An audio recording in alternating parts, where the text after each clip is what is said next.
फ़ायदा उठा सकें।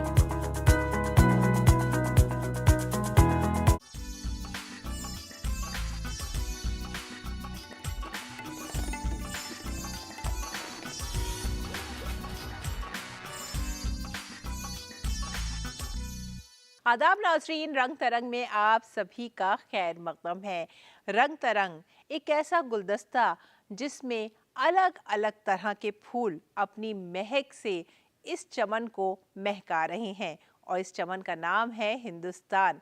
यहाँ का हर खित्ता, हर इलाका अपने अंदर है एक ख़ास अदा और अंदाज लिए हुए, और इन्हीं अदाओं को समेटकर हम ले आते हैं आपके रूबरू, ताकि आप महसूस हो रंग तरंग और उमंग से। तो चलिए शुरुआत करते हैं रंग तरंग की। इस बार हमारी झोली में लोक नाच है, तो साथ ही साथ जिंदगी के कुछ किरदार भी जो अपने मुसन्निफ का अता पता ढूंढ रहे हैं। राम की गाथा एक बार फिर से सुनेंगे और साथ ही साथ जश्न मनाएंगे सुर और साज का।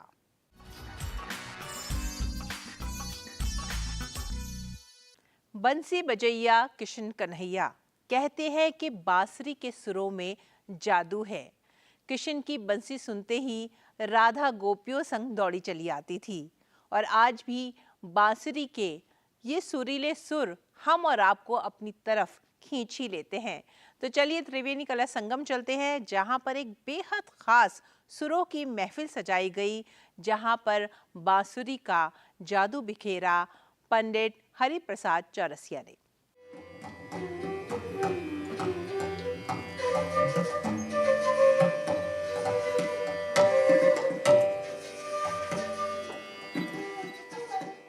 हर एक वाद्य यंत्र से जादू बिखेरना सबके लिए संभव नहीं। ठीक उसी तरह बांसुरी से सबके दिलों पर राज करना हर किसी के लिए संभव नहीं।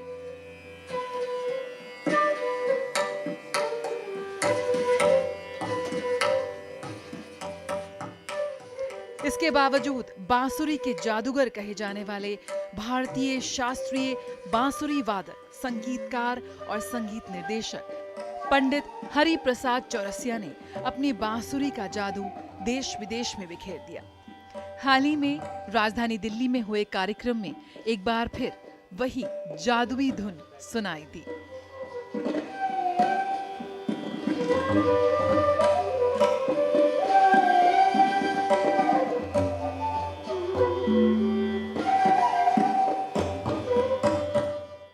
जब राजा राम से हरिप्रसाद चौरसिया ने अपनी ट्रेनिंग की शुरुआत की थी, उस दौरान उनकी उम्र 13 से 14 वर्ष की थी। वहां से सीखने के बाद उनके जीवन में कई बड़े बड़े बदलाव हुए। उनकी बांसुरी की आवाज दूर दूर तक पहुंचने लगी और लोगों का इनकी धुन की तरफ झुकाव बढ़ता गया।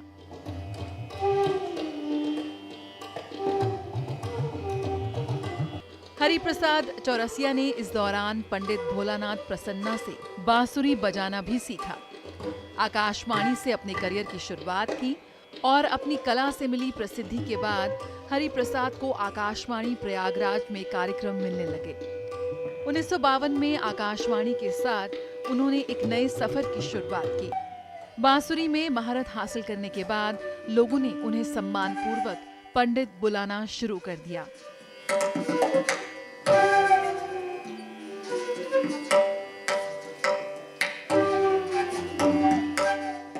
आकाशवाणी के बाद उन्होंने मुंबई का रुख किया।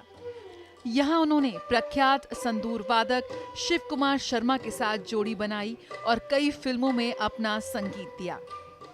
अपनी कला के लिए पंडित हरिप्रसाद चौरसिया को 1984 में संगीत नाटक अकादमी, 1992 में पद्म भूषण तथा कोणार्क सम्मान और 2000 में पद्म विभूषण पुरस्कार से सम्मानित किया गया। आज उम्र के इस पड़ाव पर भी पंडित हरिप्रसाद चौरसिया की ऊर्जा और उनकी कला में कोई कमी नहीं। उनकी बांसुरी का जादू आज भी बरकरार है। रंग तरंग, डीडी न्यूज़।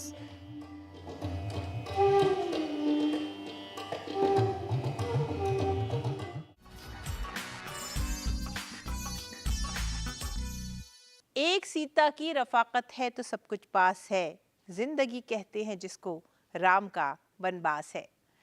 सीता राम की ये जोड़ी और वनवास के दौरान उन पर क्या गुजरी। ये कथा है रामायण की, और रामायण की ये कथा हम और आप सदियों से सुनते आ रहे हैं।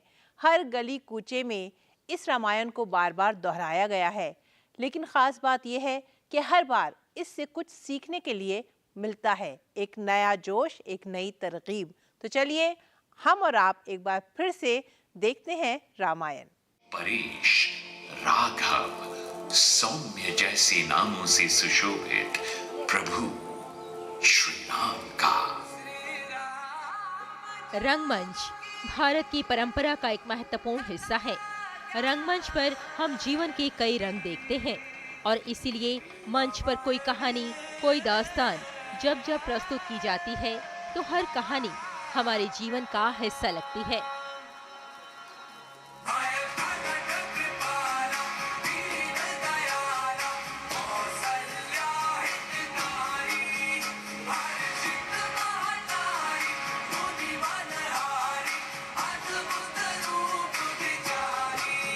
यहाँ अगर रामायण की करी बात, तो रामायण केवल एक धार्मिक ग्रंथ ही नहीं है, बल्कि ये मनुष्य को जीवन की सीख देती है। श्राप बस उपल देह धरि धीर, चरण कमल रज चाहती, कृपा करहु रघुवीर। रामायण में जहाँ भगवान राम को पुरुषोत्तम कहा गया है, वहीं माँ सीता की पवित्रता दर्शाई गई है।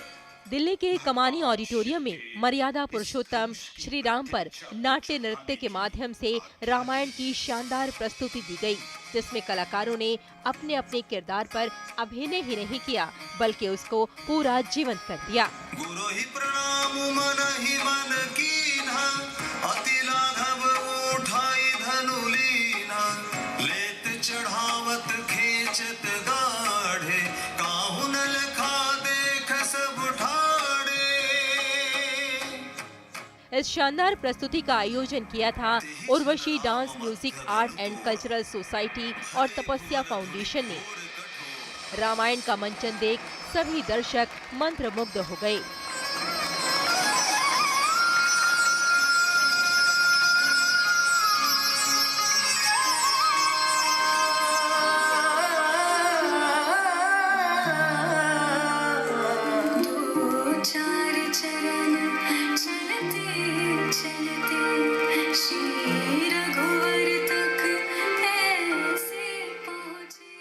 रामायण का जब जब मंचन किया जाता है तो हर एक चरित्र से हमें जीवन जीने की शिक्षा मिलती है।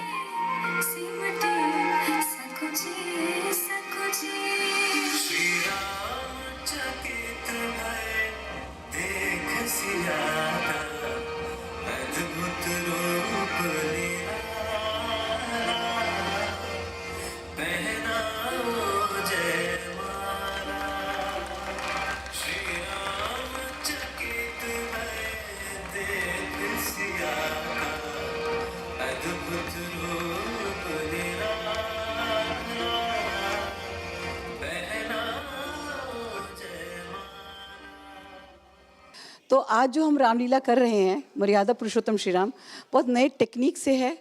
कुछ चीज़ें बहुत डिफरेंट हैं, कहानी एक ही होती है लेकिन डिफरेंट तरीका है, क्योंकि टाइम ऐसा बदल गया है, क्योंकि हमने उसको करके दिखाया है। हमारे रामायण में और बाकी सब रामायण में थोड़ा सा बस फ़र्क ये है कि हमारा थोड़ा अभी नए तरीके से दिखाया जा रहा है अपनी रामायण। बाकी सब में फोक यूज़ करते हैं, बट इसमें अलग डिफरेंट स्टाइल है जिसको हम प्ले कर रहे हैं।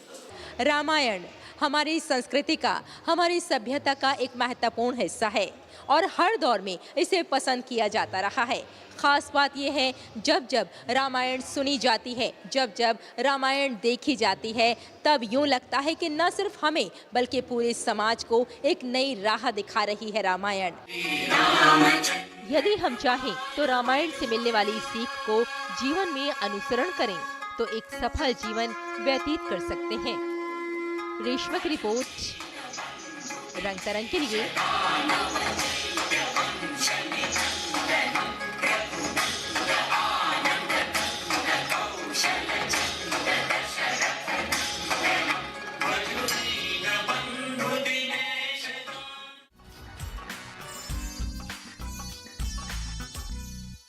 सब्ज पहाड़ी के दामन में देखो कितना हंगामा है। कोई तो है जो गाना गाता है, कोई तो है जो लहराता है। तो चलिए आपको पहाड़ों की सरसब्ज वादियों में ले जाते हैं और आपको रूबरू कराते हैं उत्तराखंड के लोक नाच, नृत्य और यहाँ के गीतों से।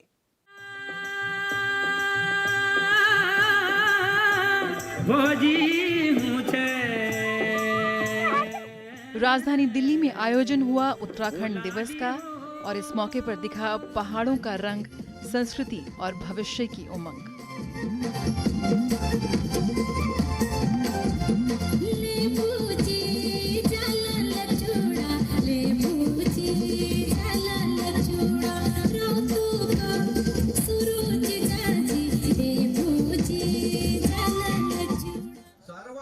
कार्यक्रम की शुरुआत शहीदों को नमन के साथ हुई।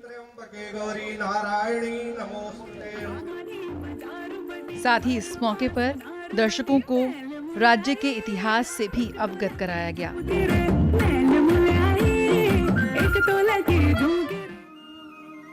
आयोजन पर 2 नाटकों का मंचन किया गया।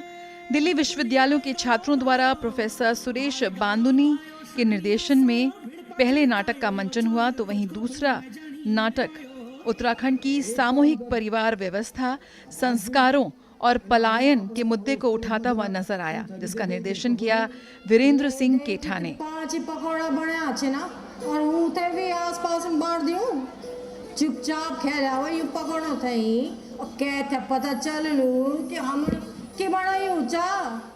उत्तराखंड राज्य स्थापना दिवस पर एक रंगारंग कार्यक्रम हम लोग यहाँ दिलशाद गार्डन उत्तराखंड भ्रातृ मंडल के माध्यम से कर रहे हैं। यहाँ पर आप देख रहे हैं कितने पब्लिक यहाँ पर है और आज का हमारा जो कार्यक्रम है वो बेसिकली उत्तराखंड राज्य आंदोलन में जो शहीद हुए हैं प्लस हमारे को जिन्होंने ये मंडल दिया, जिन लोगों ने उत्तराखंड दिलशाद गार्डन में बनाया, उनको समर्पित है। इस राज्य को प्राप्त करने में बहुत से शहीद हुए हैं, जिनके लिए आज पहले श्रद्धांजलि दी जाती है, उसके बाद ये कार्यक्रम होता है और हम इसको हर साल मनाते हैं।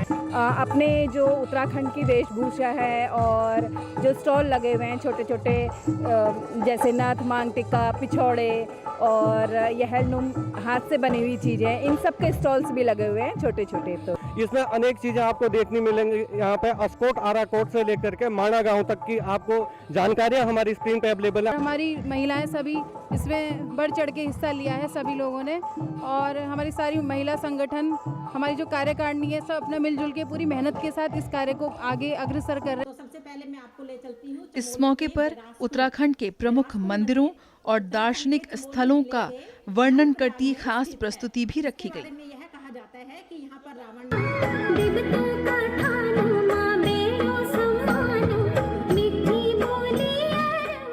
कार्यक्रम का उद्देश्य था उत्तराखंड की विलुप्त होती सांस्कृतिक धरोहर को संरक्षित करना।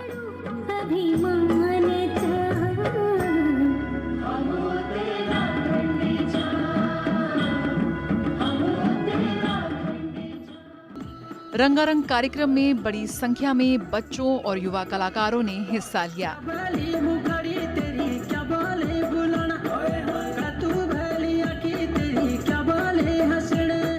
रंग तरंग, डीडी न्यूज।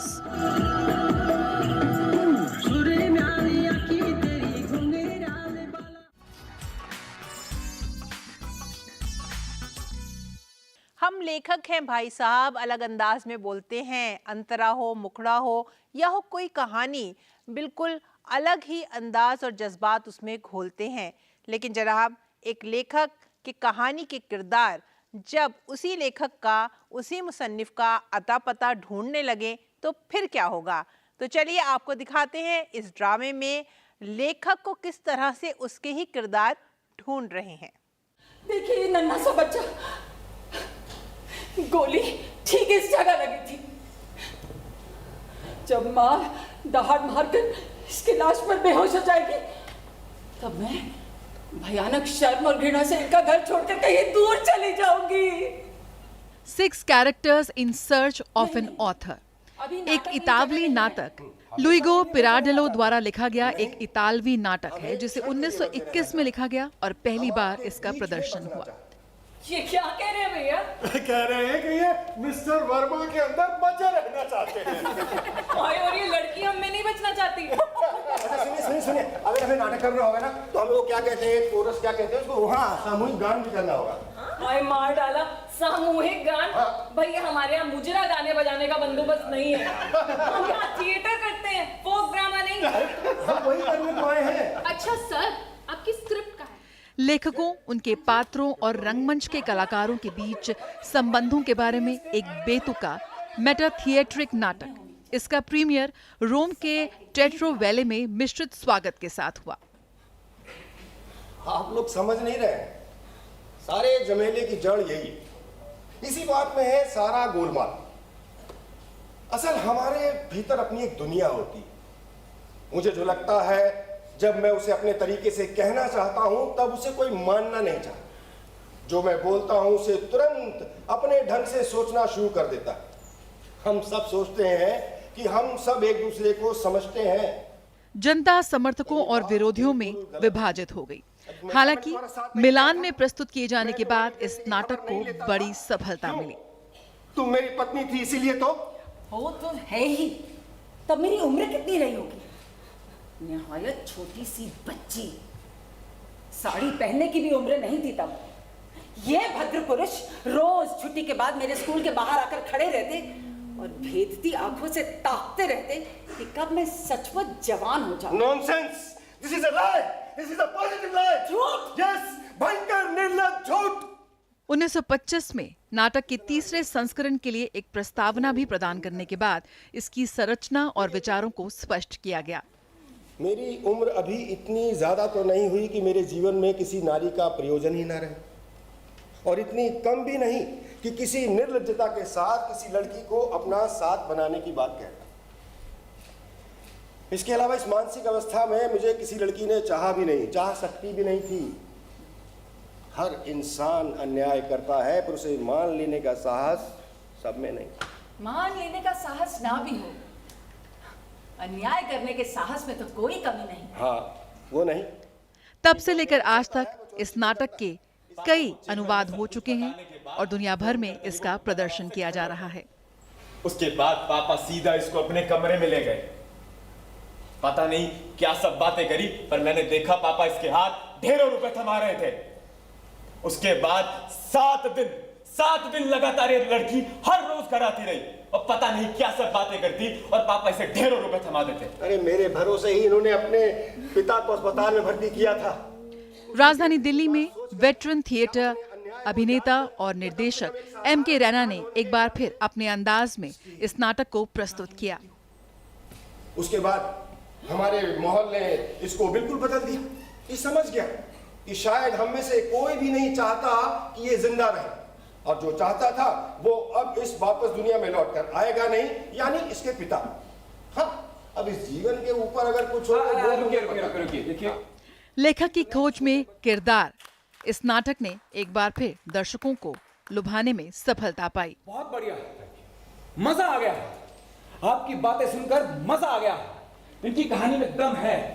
हमें लगता है कि अगर हम इन लोगों को लेकर नाटक खेले तो जमेगा नाटक। हाँ, खास तौर से जब इस जैसा चरित्र हो तो कोशिश करके देखिए ना। चुप करो, उसे सोचने दो। नहीं, जो वो कह रही हैं वो ठीक है, लेकिन अगर उनके हिसाब से भी देखें तो नाटक जमेगा।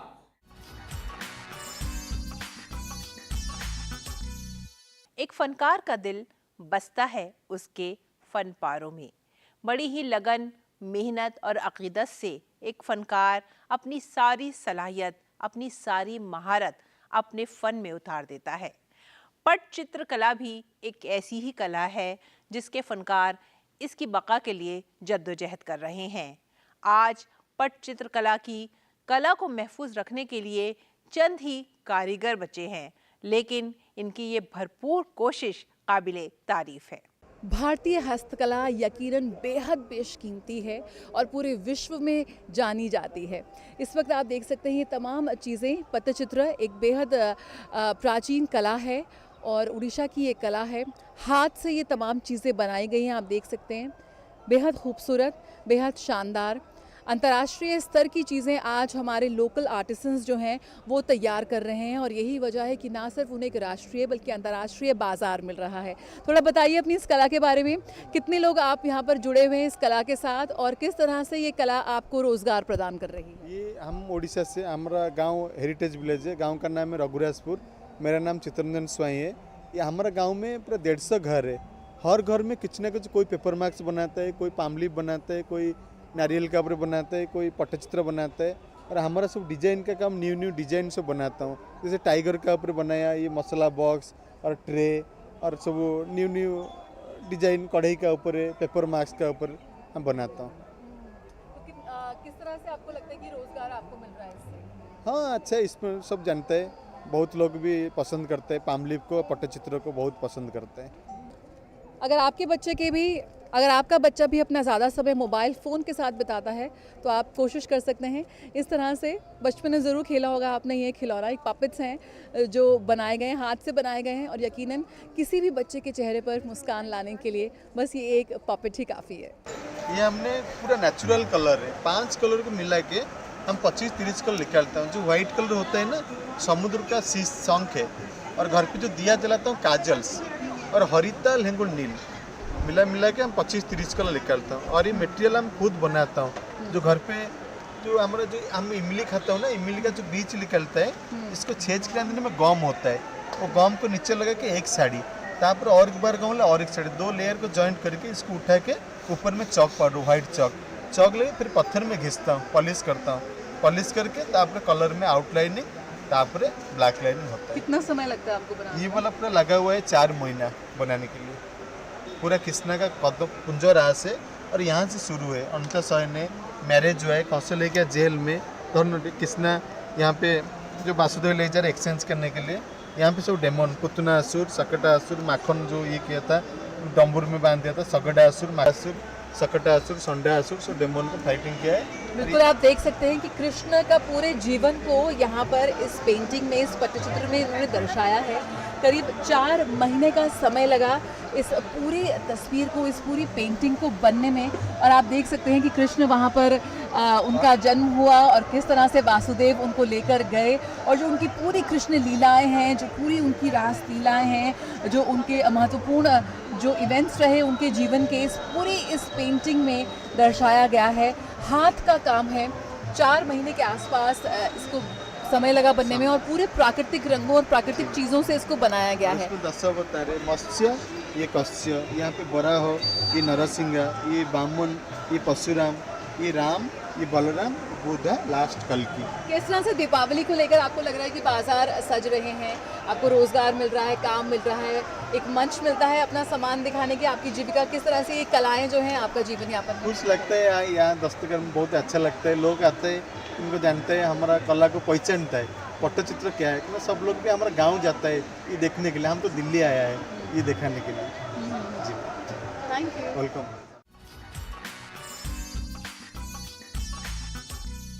राजधानी दिल्ली के बीचों बीच एक ऐसी जगह है जिसे अगर दिल्ली का दिल कहा जाए तो शायद गलत नहीं होगा। दिल्ली की ये जगह नई दिल्ली और पुरानी दिल्ली को जोड़ने का भी काम करती है।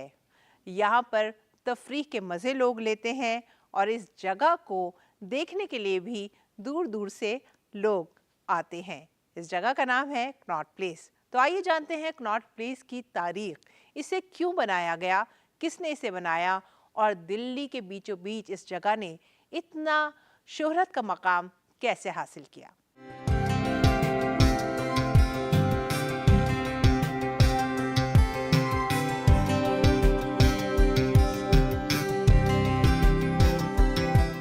राजधानी दिल्ली की एक बेहद आइकॉनिक जगह कनॉट प्लेस, जिसका इतिहास वर्षों पुराना है।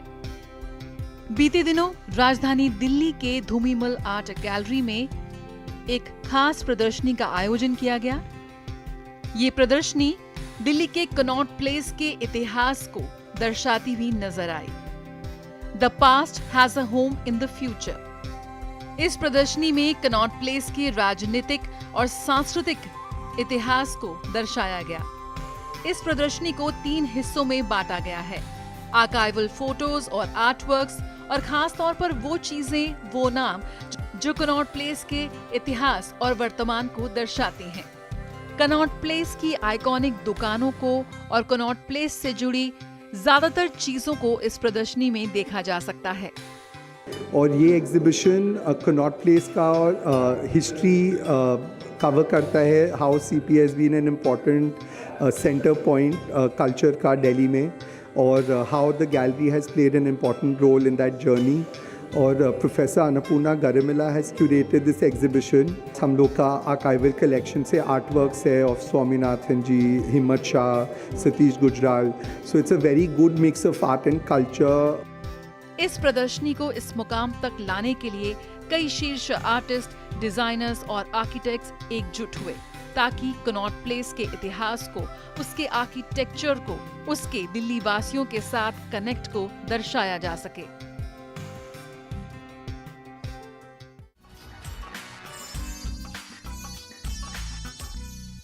हिंदुस्तान का हर खित्ता अपने अंदर एक खास अदा अंदाज लिए हुए है, चाहे वो उत्तराखंड के पहाड़ हों या फिर यमुना के घाट, कश्मीर की वादियां हों या साहिल समुंदर की लहरों की आवाज़।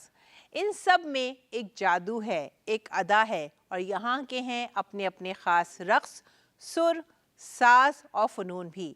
इन सभी को आपकी खिदमत में अगले हफ्ते लाने की भरपूर कोशिश करेंगे। रंग तरंग देखते रहिए हमारे साथ अगले हफ्ते इसी वक्त इसी चैनल पर। तब तक के लिए आप हमारी पूरी टीम को दीजिए इजाज़त। आदाब।